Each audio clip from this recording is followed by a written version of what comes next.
a mensagem de Deus para você. A mensagem de Deus através dos profetas e apóstolos. No começo do culto, nós lemos em Efésios, capítulo 2, no verso 20, que nós somos edificados sobre o fundamento dos apóstolos e dos profetas. O que isso significa? Talvez você possa perguntar nessa noite, de onde vem a mensagem de Deus para a minha vida? Como Deus fala com as pessoas? Como é que Deus fala ainda hoje? Como é que Deus se ocupa da sua criação?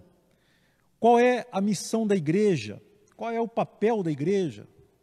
E se você faz parte da igreja, talvez você pergunte também, como é que eu me encaixo na igreja?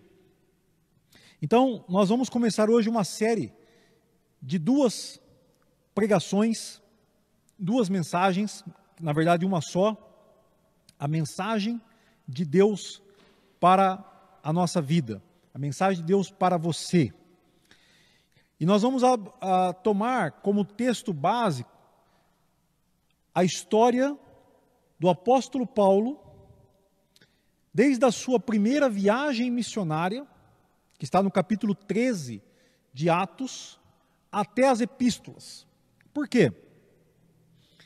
Porque quando nós queremos compreender a Bíblia, eu tenho certeza que as pessoas hoje, mais do que nunca, talvez, elas querem entender. Há tantas vozes falando no mundo hoje. Você está aí, de repente, você está tentando prestar atenção na mensagem, mas tem tanta coisa passando na frente da sua tela, do seu computador ou do seu smartphone, e é difícil. E eu compreendo essa dificuldade. Muitas vezes nós ouvimos tantas coisas e perguntamos, onde está o fundamento? Como é que eu posso saber exatamente a mensagem que Deus está falando comigo? E, obviamente, toda a Bíblia é inspirada por Deus. É a mensagem de Deus para nós. Mas o cerne da mensagem, podemos assim dizer, a explicação mais profunda está justamente no Novo Testamento, que é a mensagem cristã. É o Novo Testamento que explica e que torna claro o Antigo Testamento. Jesus, ele é a mensagem, ele é a palavra de Deus para nós, personificada. Mas então, Jesus ressuscitou e foi para o céu. E a igreja então começa a ser formada. E a igreja nasce na cidade de Jerusalém. A maioria dos crentes ali eram judeus. E Deus começa a cumprir a sua promessa de abençoar todos os povos da terra, através da igreja. A mensagem que vai alcançar os confins da terra, a mensagem que chegou até nós hoje aqui, no Brasil, chegou na África, a mensagem que chegou em todos os cantos, chegou aí na sua casa hoje, essa mensagem, porque você está ligado pela internet. Se é que nós estamos sendo fiéis à mensagem que Deus nos deu. Porque muitas mensagens que são pregadas, muitas vezes não são fiéis à mensagem de Deus para nós. Então, há valores que são inerentes a essa mensagem. Qual é exatamente a mensagem? Se a igreja não entende a mensagem, ela não pode viver os valores e ela vai fracassar na sua missão. Muitas igrejas fracassaram. Muitas igrejas têm fracassado. Qual era a mensagem, então, de Paulo? Quando ele sai de Antioquia, porque a igreja que faz missões, que faz a missão de alcançar as nações, mais do que a igreja de Jerusalém, é a igreja de Antioquia, da Síria. Ali estavam Saulo, Barnabé, haviam mestres e profetas. E eles então são chamados por Deus para serem enviados. Eu entendo que é nesse momento que o apostolado de Paulo é estabelecido, porque a palavra apóstolo significa simplesmente enviado. Então, qual é a mensagem que Paulo vai levar então? Para onde ele vai? Ele sai dali e o que é que ele vai dizer para o mundo? É isso que nós vamos ver hoje, nessa noite, nessa primeira mensagem. Mas algumas dessas perguntas nós vamos responder no próximo domingo, na continuação dessa mensagem. A mensagem para você. E o que é uma igreja missional? Como é que nossa igreja, como é que a tua igreja, como é que a igreja local ela pode continuar sendo uma igreja missional? Então, primeiramente nós temos que lembrar que a igreja, ela não é o plano final de Deus. O plano final de Deus é o reino. Deus está estabelecendo o seu reino no mundo.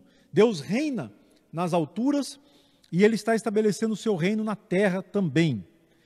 E a igreja, ela é o agente da mensagem de Deus. O que é que a igreja tem de mais precioso? É a mensagem.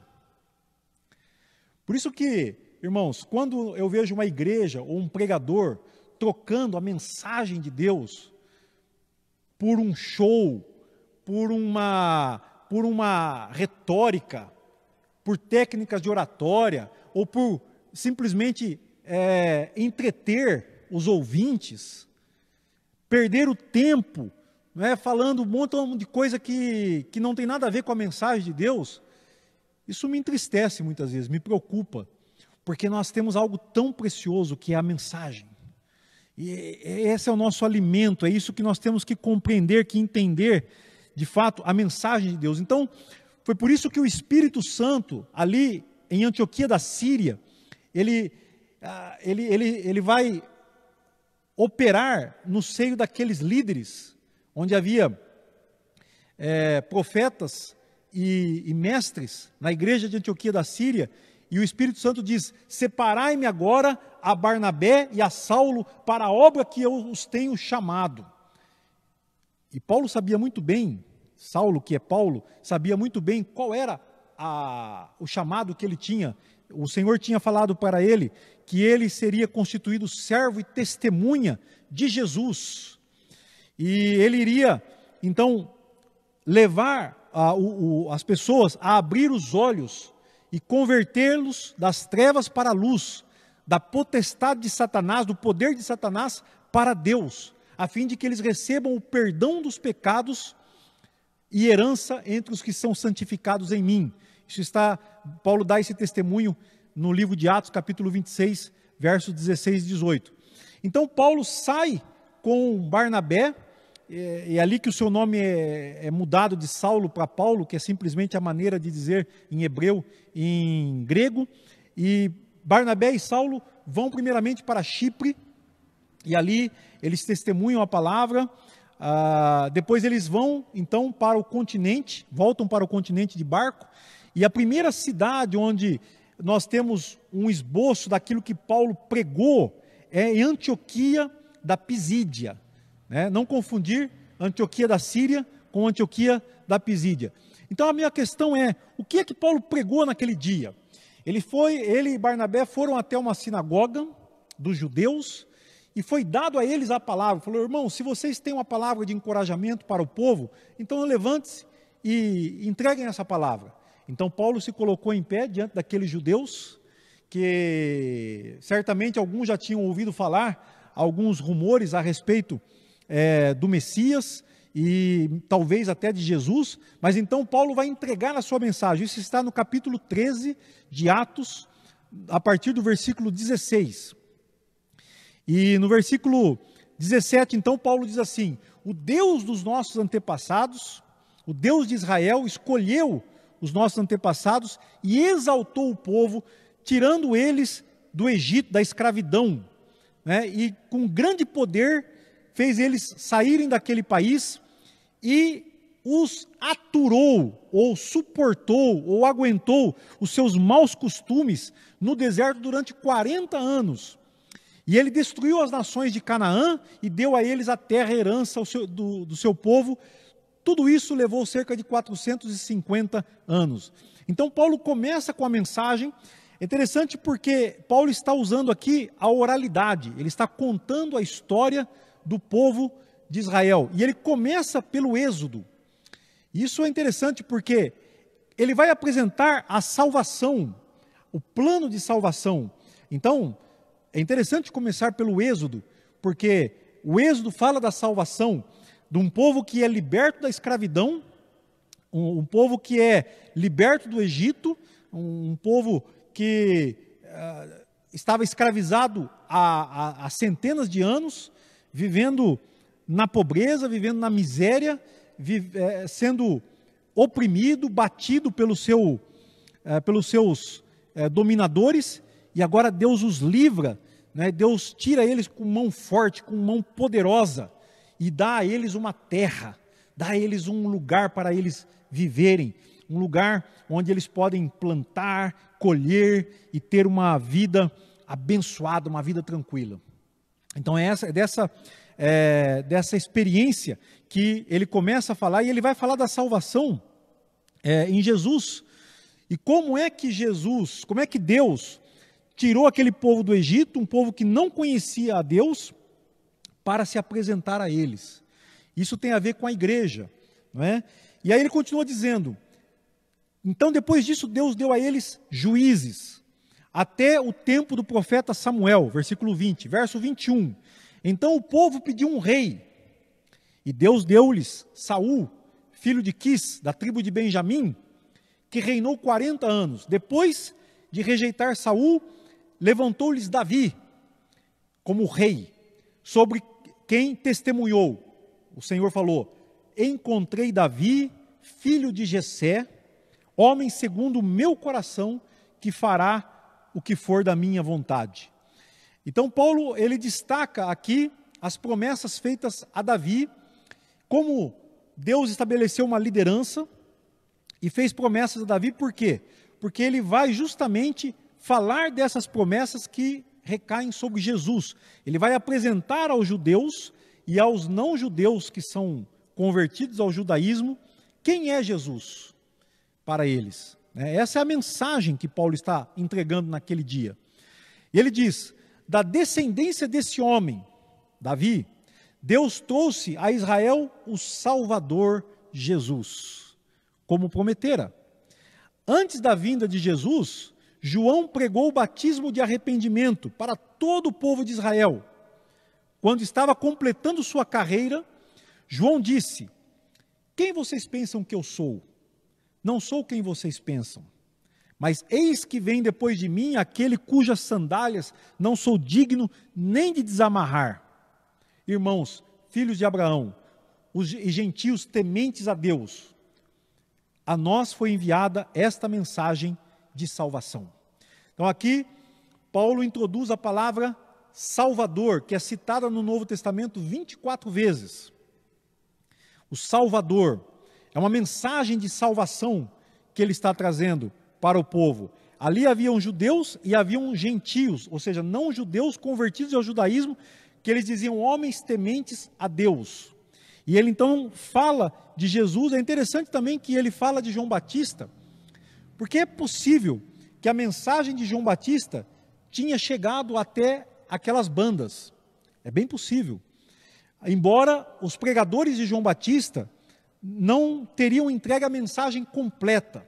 Esse é um outro problema também que nós temos na igreja hoje.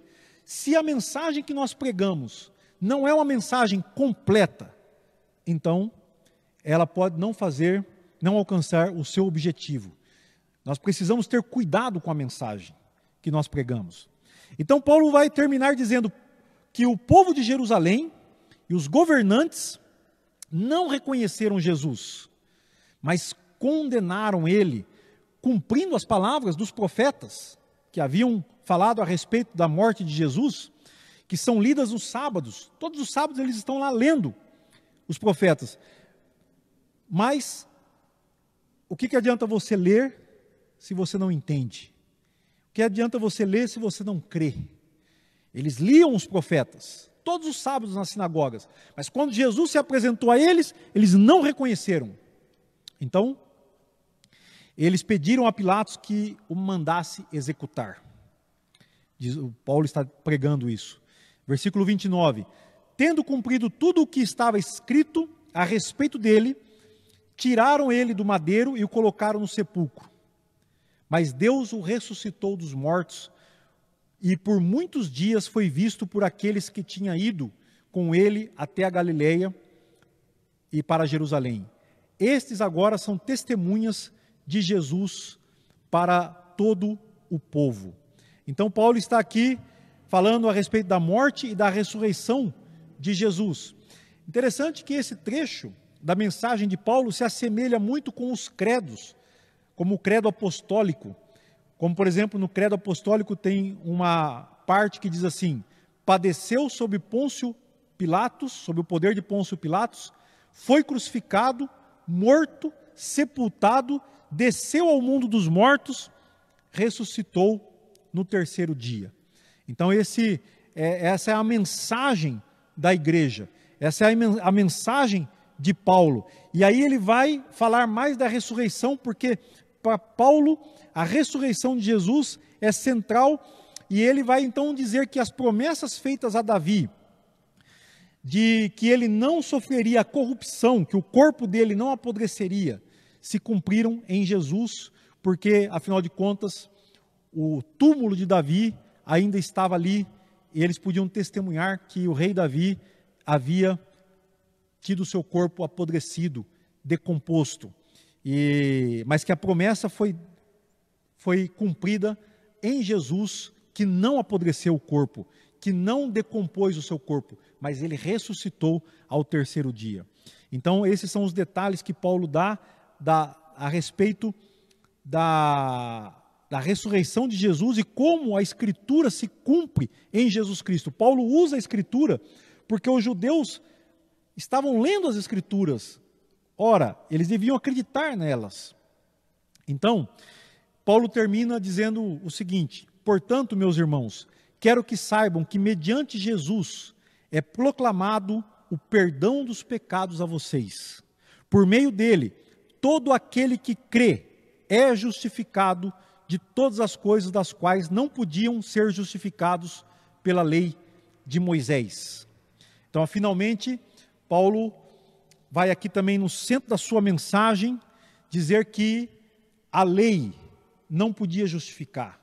Através da lei mosaica, através de mandamentos e obediência, que toda religião tem isso, né? Toda religião tem mandamento, toda religião tem regras, mas Paulo está dizendo, não adianta, não é assim que nós vamos ser justificados por Deus, não é pelas regras que nós somos aceitos por Deus, mas é pela graça, é através de Jesus Cristo, é através da fidelidade de Jesus, é através da fé em Jesus que nós somos aceitos por Deus. Então Paulo faz uma distinção, não é, entre o Evangelho, ou melhor, a aplicação do Evangelho em distinguir a lei para os perdão dos pecados, ou é pelo Evangelho ou é pela lei. Nesse ponto da mensagem, é muito importante entender, saber por que se livrar dos pecados significa que tanto a mensagem como o mensageiro vão confrontar o pecado de maneira mais eficaz do que a lei. Ou seja, Paulo está dizendo, a lei não serve para perdoar os teus pecados. A lei não serve para você ser aceito por Deus, mas sim o Evangelho, a fé, porque é nele que nós seremos perdoados dos nossos pecados. A lei só serve para realçar os pecados e não para perdoar os pecados. Então esse é o Evangelho de Paulo. O Evangelho de Paulo do qual os Gálatas estavam se desviando. Por isso é que Paulo então vai escrever, alguns anos mais tarde, a sua carta aos Gálatas, dizendo, vocês estão abandonando o Evangelho, e os que anunciam um outro Evangelho sejam anátemas, malditos, porque vocês não podem abandonar o Evangelho que salvou vocês. Eu fico pensando hoje, às vezes a gente pega esse texto de Gálatas 1:6 e tenta aplicar ele, dizendo, olha, você não pode abandonar a mensagem que você ouviu. Mas qual é a mensagem que você ouviu? É realmente a mensagem do Evangelho? Então, irmãos, como é eu amo poder destrinchar e junto com vocês, não é, aprofundar nessa palavra, nessa mensagem. E Paulo ele vai terminar a mensagem fazendo um apelo aos ouvintes. Olha, não sejam vocês escarnecedores, né? Não rejeitem a mensagem, como disse o profeta Abacuque. E assim ele termina a sua pregação naquele sábado de manhã em Antioquia da Pisídia. E crer no Evangelho é o primeiro passo para a salvação. Em seguida, ele começa um trabalho de discipulado e edificação da igreja, que tem como objetivo uma comunidade que dá o fruto de arrependimento, um fruto visível. Então veja, nesse momento você tem apenas um pregador e o seu companheiro Barnabé pregando para um auditório que não conhece Jesus.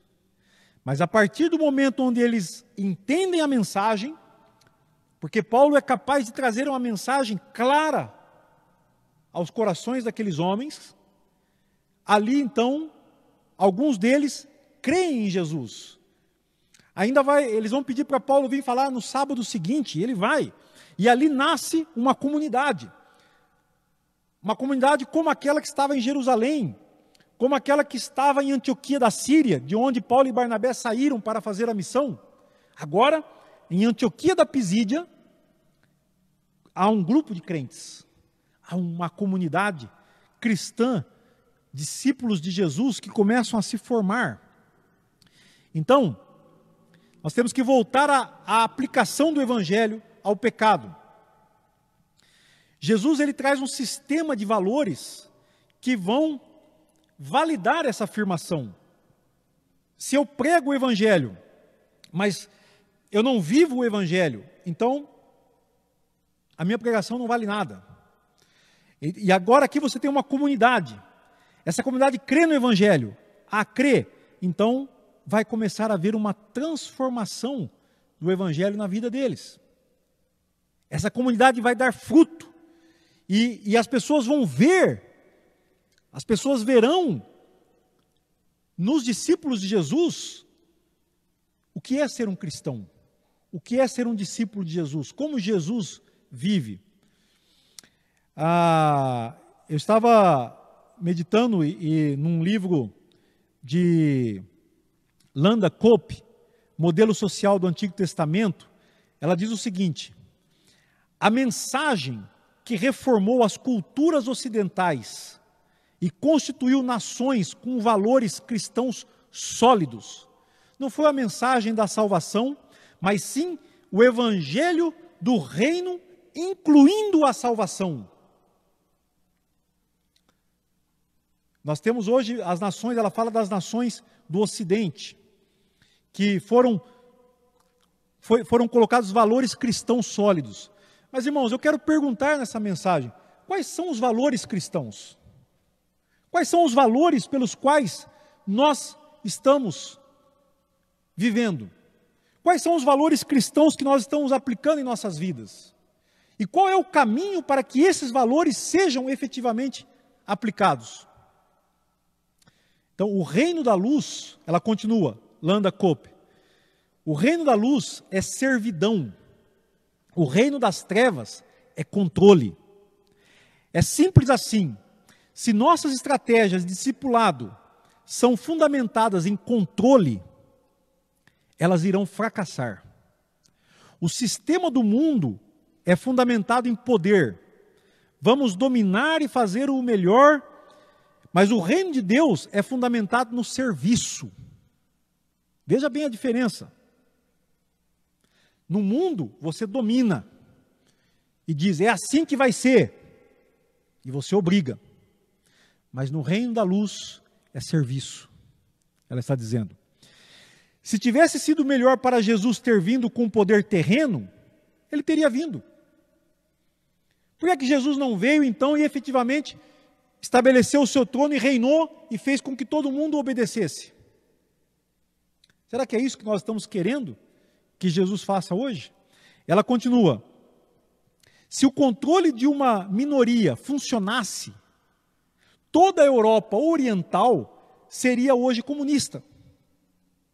Porque lá eles governaram com mão de ferro. Líderes podem trabalhar com um povo para que haja mudança.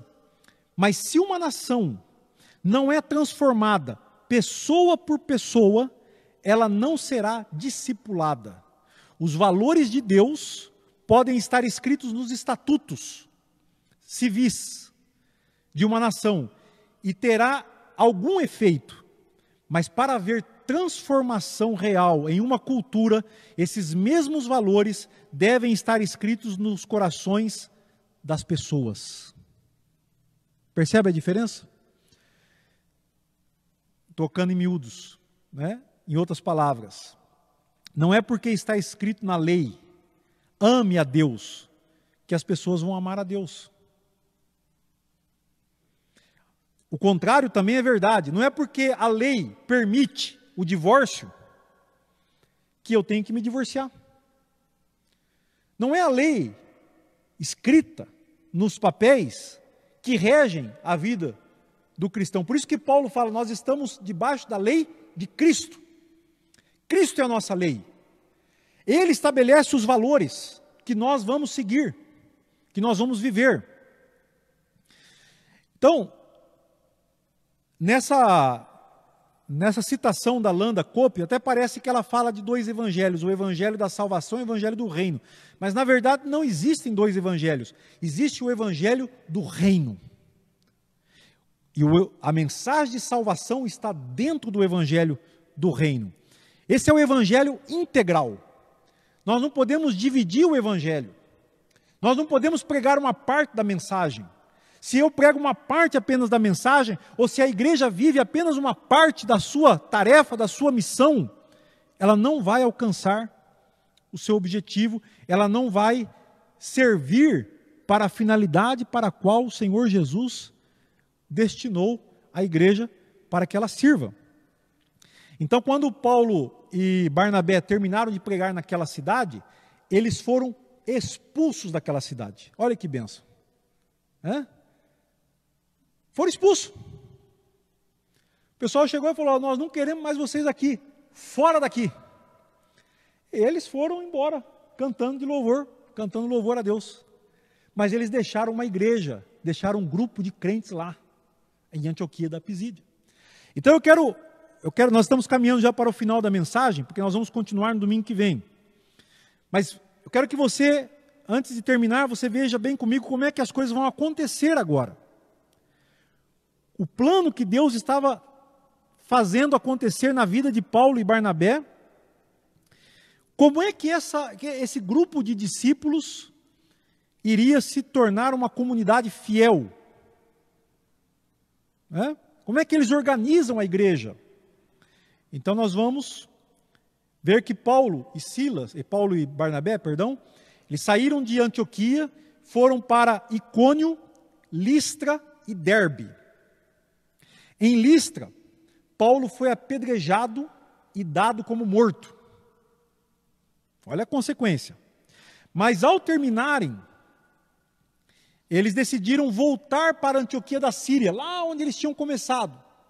Então você tem o capítulo 13 e 14 de Atos dos Apóstolos, é a primeira viagem missionária de Paulo, que ele fez com Barnabé e João Marcos, que voltou para trás. Então começa em Antioquia da Síria, ele vai pela região da Ásia Menor, Chipre, Ásia Menor, e eles começam várias comunidades de discípulos, e eles resolvem então voltar para Antioquia, e no versículo 21 do capítulo 14, vai nos dizer aqui os segredos que Deus deu a conhecer através dos seus servos ali. Eles disseram o seguinte, diz o seguinte o texto: então voltaram para Listra, Icônio e Antioquia.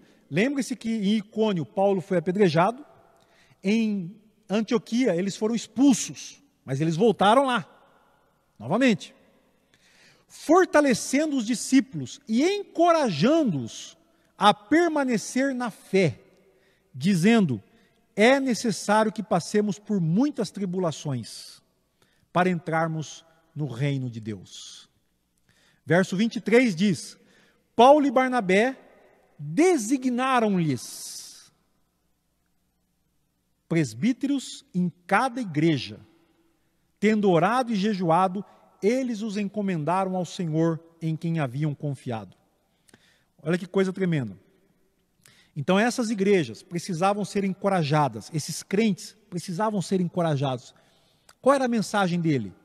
Era uma mensagem escatológica. Vocês vão ainda ter que passar por muito sofrimento e tribulações para entrar no reino de Deus. Veja que esse evangelho não é um evangelho que promete vida tranquila, não promete vida boa. Tem que passar por tribulações para entrar no reino de Deus. Ele olha para frente, olha para o futuro. É uma mensagem escatológica. E ele elege, juntamente com a igreja, a palavra keritonoi, que é a eleição de líderes, que aqui são chamados de anciãos, no grego presbíteros. Esses líderes, então, é que vão manter a igreja animada, manter a igreja na fé, através do ensino. Então nós vamos depois ver nas cartas de Paulo como é que ele trabalha com esses líderes, como é que os valores do reino de Deus vão ser implantados ali. E então é interessante que esses valores, eles vão fazer parte da mensagem do evangelho, como por exemplo, quando ele diz: é necessário que passemos por muitas tribulações para entrarmos no reino de Deus. Você quer entrar no reino de Deus, meu irmão? Veja bem, você faz parte da igreja? Ah, eu faço parte da igreja, eu sou crente em Jesus. Mas você quer entrar no reino? Então Jesus disse: bem-aventurado os humildes de espírito, porque deles é o reino dos céus.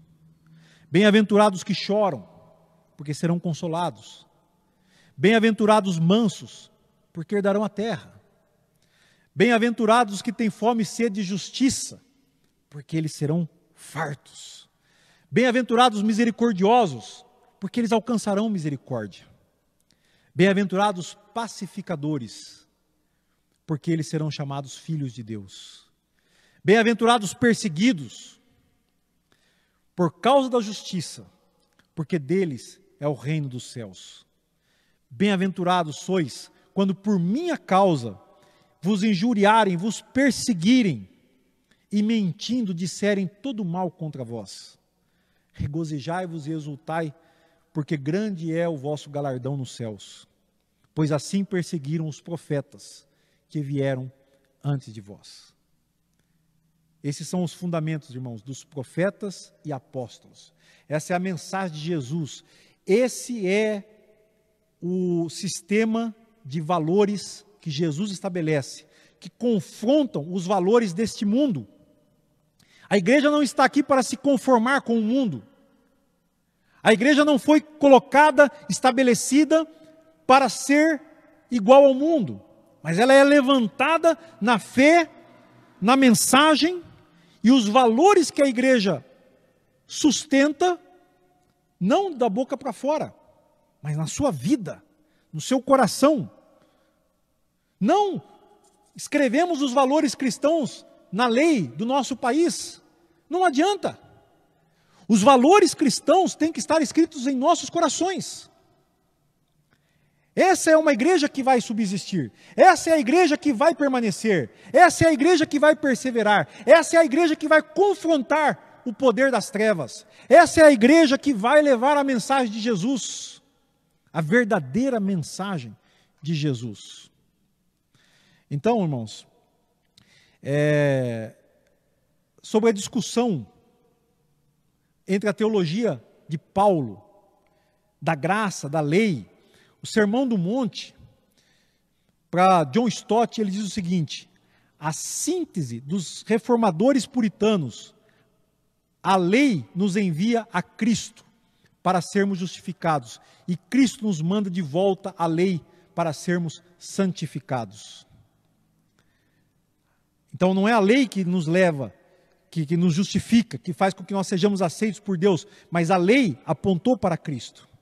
E Cristo nos leva de volta à lei, porque Jesus no Sermão da Montanha, onde ele proferiu essas palavras que eu acabei de ler, das bem-aventuranças, Jesus está dando a sua lei, é a lei de Cristo. Essa é a lei que nos rege, essa é a lei que rege a igreja. Então Jesus, ele reinterpreta, vamos assim dizer, ou ele dá a correta interpretação da lei.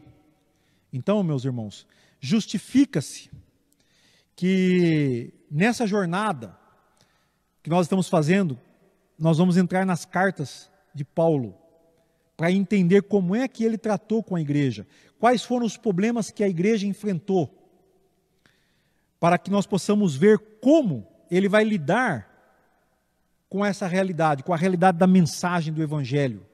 Como é que essas igrejas vão manter a mensagem e vão se desenvolver como comunidades cristãs. Nós temos vemos aqui nesse texto que Paulo estabeleceu anciãos.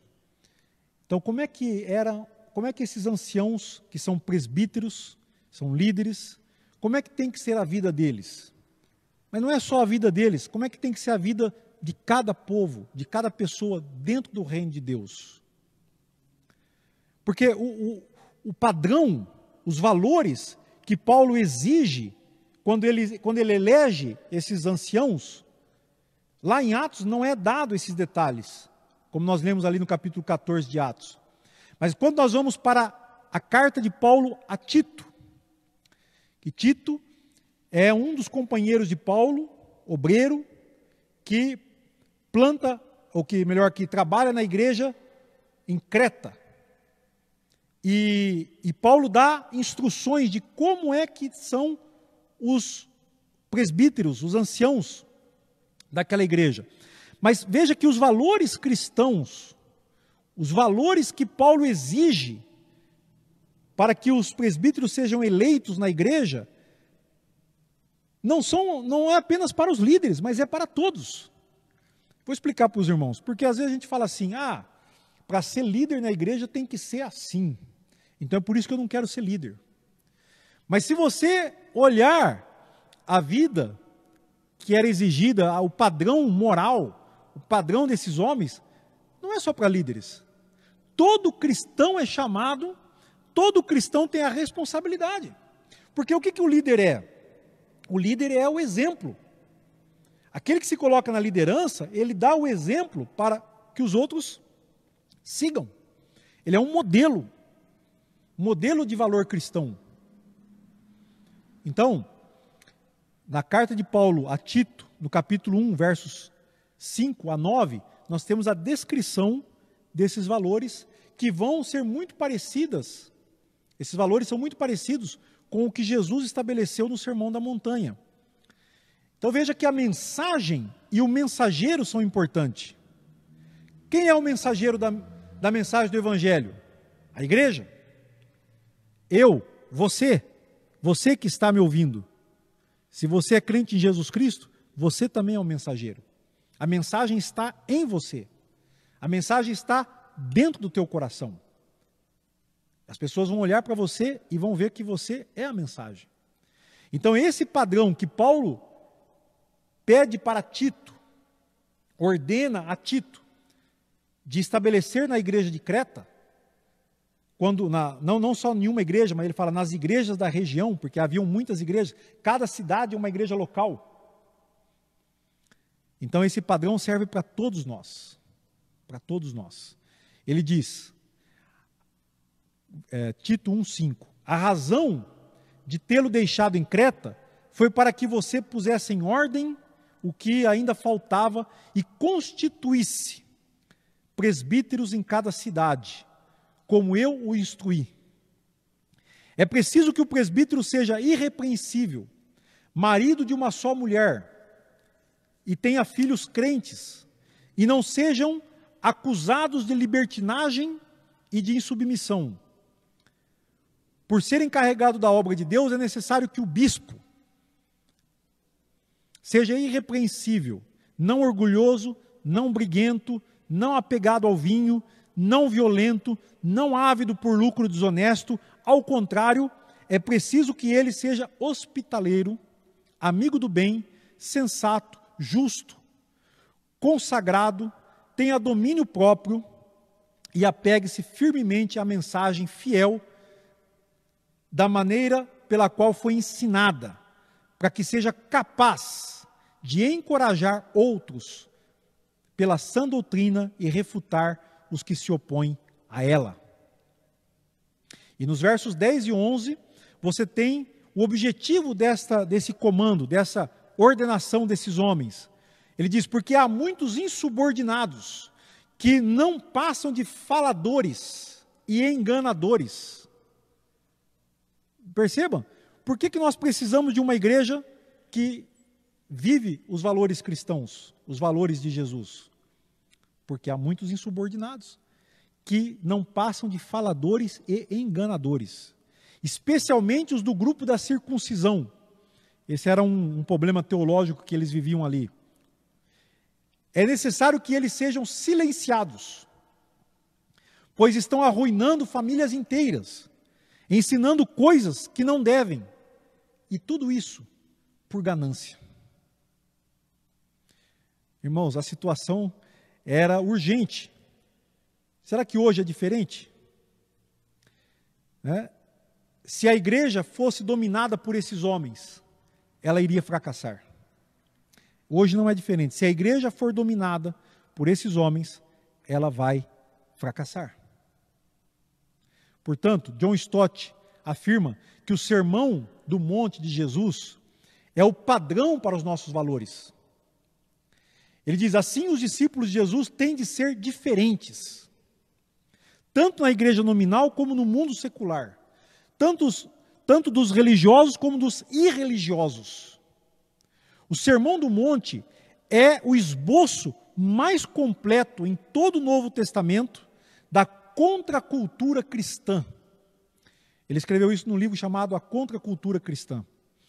Eis aí o sistema de valores cristãos, um padrão ético, uma devolução, uma revolução religiosa, uma atitude para com o dinheiro, uma ambição, um estilo de vida e uma teia de relacionamentos. Tudo completamente diferente do mundo que não é cristão. E esta contracultura cristã é a vida do reino de Deus. Uma vida humana realmente plena, mas vivida sob o governo divino. Ele afirma, John Stott.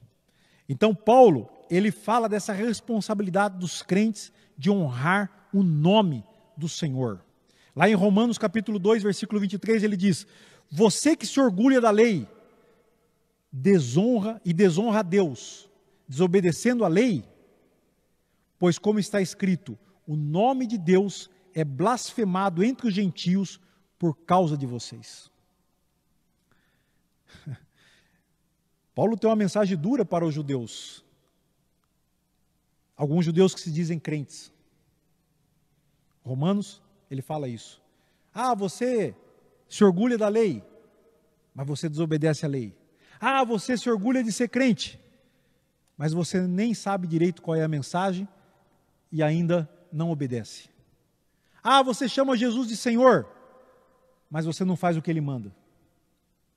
Então, por causa de você, o nome de Deus é blasfemado entre os gentios, entre aqueles que estão lá fora e que não conhecem a Deus. Será que hoje nós somos crentes que levamos as pessoas a buscar a Deus, ou estamos levando as pessoas a blasfemar contra Deus?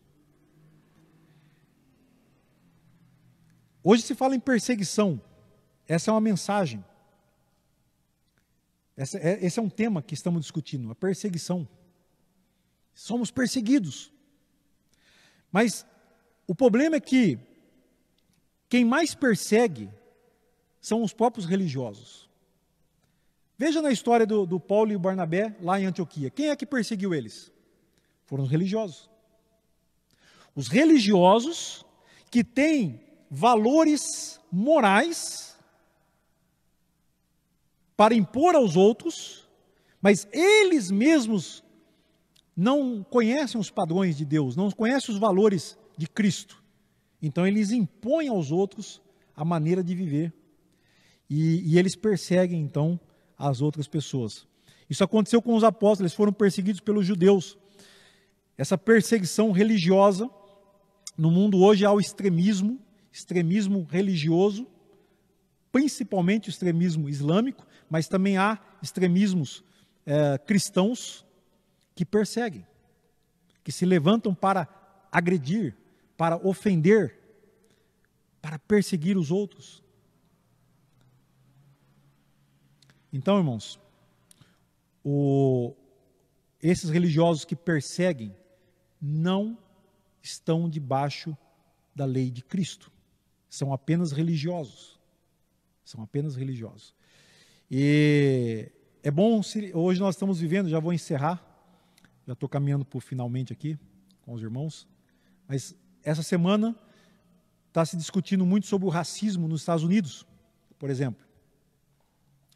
E é importante saber, para quem não conhece a história dos Estados Unidos, que a Guerra da Secessão foi uma guerra que um dos seus pivôs era a escravidão dos negros. E grande parte daqueles que defendiam a manutenção da escravidão eram religiosos, protestantes, evangélicos. E hoje nos Estados Unidos você ainda tem esse problema vivo. Todos vocês sabem do que aconteceu. Um policial asfixiou um homem negro até ele morrer. E hoje a cidade de Minneapolis está em chamas. Há manifestações por todos os Estados Unidos, porque eles estão cansados dessa situação.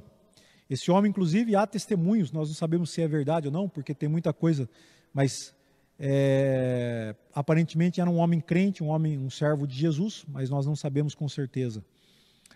Mas isso não vem ao caso, ele é uma pessoa humana, uma pessoa que foi morta de uma forma injusta por um policial.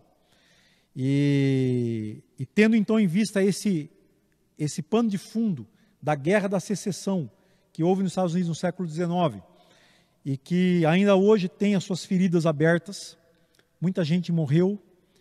Então tudo isso aí tem essa situação. Onde está a igreja hoje?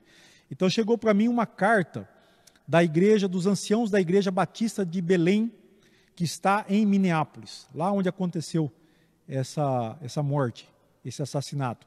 Então eles escreveram uma carta dizendo o seguinte: os anciãos da Igreja Batista de Belém têm uma declaração conjunta a ser divulgada em resposta aos trágicos eventos dos últimos dias, a saber, a morte de George Floyd, na segunda-feira, 25 de maio.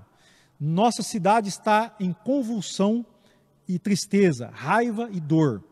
Não acreditamos que uma declaração por si só seja suficiente, mas testemunhamos o custo e a cumplicidade do silêncio. E não dizer alguma coisa seria o mesmo